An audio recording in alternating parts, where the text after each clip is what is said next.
करवा चौथ का व्रत कथा और पूजन विधि। जो सौभाग्य स्त्रियां इस करक चतुर्दशी का व्रत करके सायंकाल विधि विधान से पूजन करेंगी, वे अचल सौभाग्य, धन, पुत्र तथा बड़े भारी यश को प्राप्त करेंगी।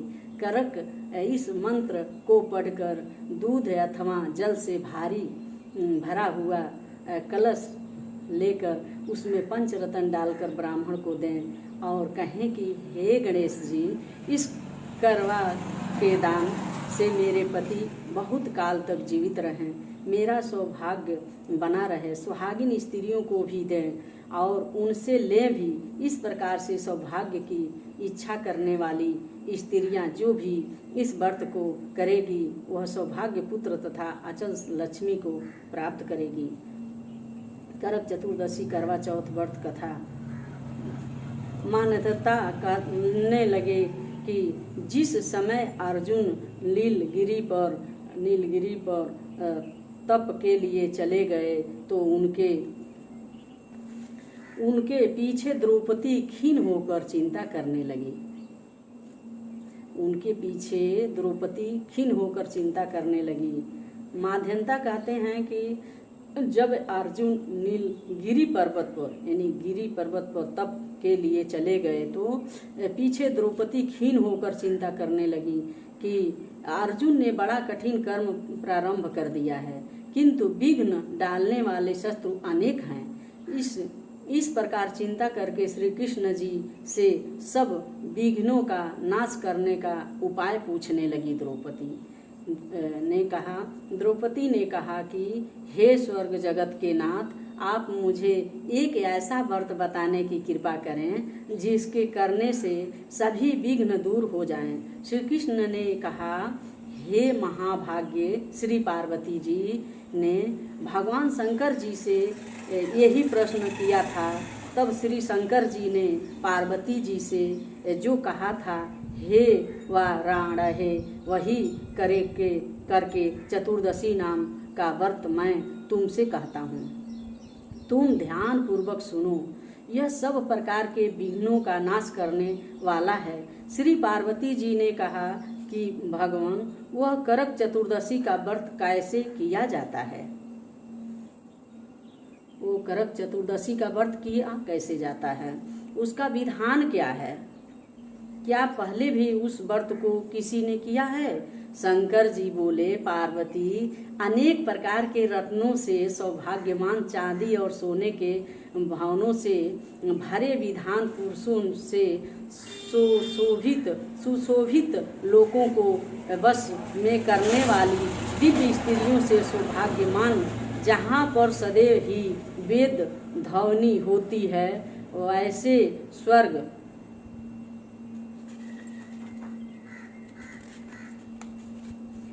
स्वर्ग में से भी मनोहर परम रमणीक शुक्र प्रस्थपुर दिल्ली शहर में एक वेद शर्मा नामक ज्ञानी ब्राह्मण रहता था।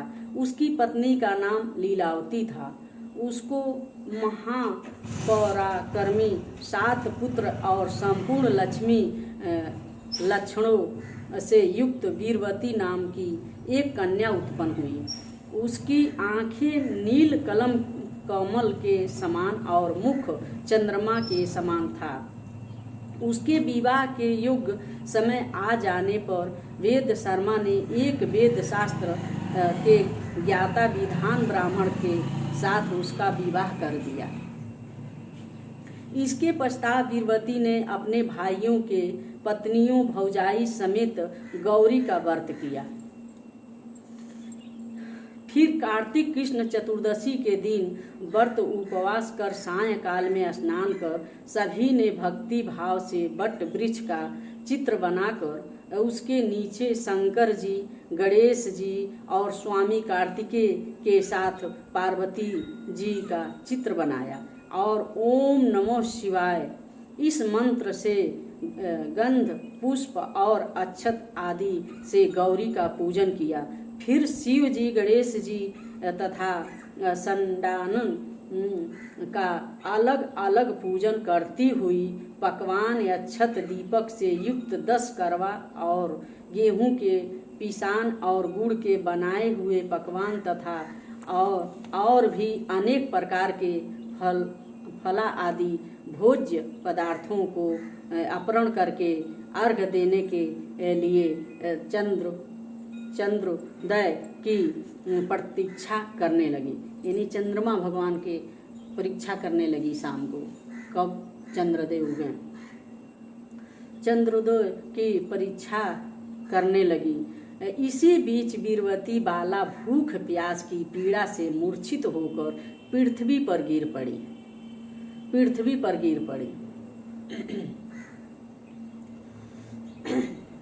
प्यास की पीड़ा से मूर्छित होकर पृथ्वी पर गिर पड़ी। तब उसके सब भाई बांधव रुदन करने लगे। फिर बीरवती का मुख धोकर पंखे से हवा करके उसको सांस बांधने लगे कि अब चंद्रमा उदय होने वाला ही है। उसका एक भाई चिंता युक्त होकर एक महान बट वृक्ष पर चढ़ गया। बहन के प्रेम से दुखी भाई ने जलती हुई लुकारी लेकर चंद्रमा का उदय होने का बहाना कर दिखाया। बीरवती ने चंद्रमा का उदय जानकर दुख का त्याग करके विधि विधान से अर्घ्य देकर भोजन कर लिया। इस प्रकार व्रत के दूषित हो जाने के कारण उसका पति मर गया। तब बीरवती ने अपने पति को मरा हुआ देखकर पुनः शिव जी का पूजन 1 वर्ष तक निराहार रहकर किया। वर्ष के सप्ताह होने पर करक चतुर्दशी का व्रत उसकी भौजाइयों ने किया। बीरवती ने भी पूर्वोक्त विधान से व्रत किया। जब उस दिन देव कन्याओं के साथ इंद्राणी वहाँ करक चतुर्दशी का व्रत करने आई तब तक के लिए स्वयं स्वर्ग से बीरवती के पास आई। तब बीरवती ने इंद्राणी से सब बातें पूछी। बीरवती ने कहा कि मैं करक चतुर्दशी का व्रत करके अपने पति के घर आई तो मेरे पति मृत्यु को प्राप्त हो चुके थे। मैं नहीं जानती कि किस पाप के कर्म से मुझको यह फल मिला है। मातेश्वरी, हमारे भाग्य से आप यहाँ आ गई हैं, सो मेरे पति को जीवित करके मुझ पर कृपा कीजिए।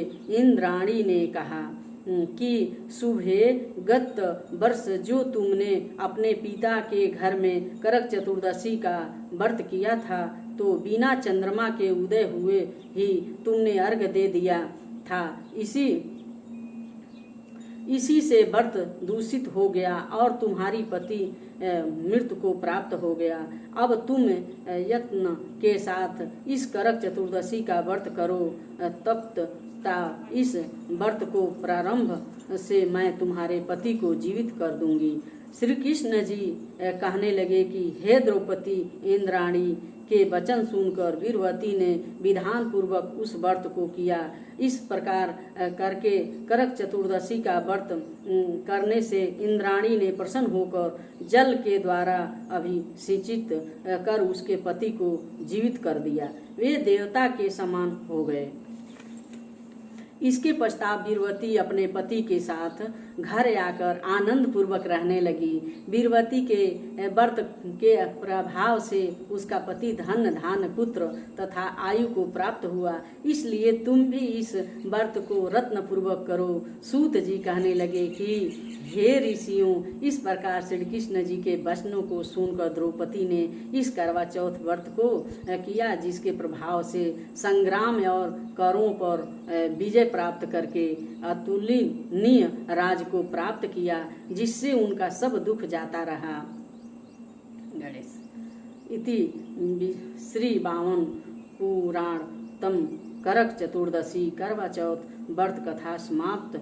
हे बहन लोगन, इसी तरह से आप लोग भी, अगर आप लोग के समय नहीं है तो आप लोग मेरा YouTube खोल करके, मेरा चैनल का नाम है नमस्ते संस्कृति, खोल करके आप लोग सुन सकती हैं। हम ऋत पंचमी का भी व्रत का कथा बना चुके हैं, और करवा चौथ का भी कथा बना चुके हैं। नमस्ते।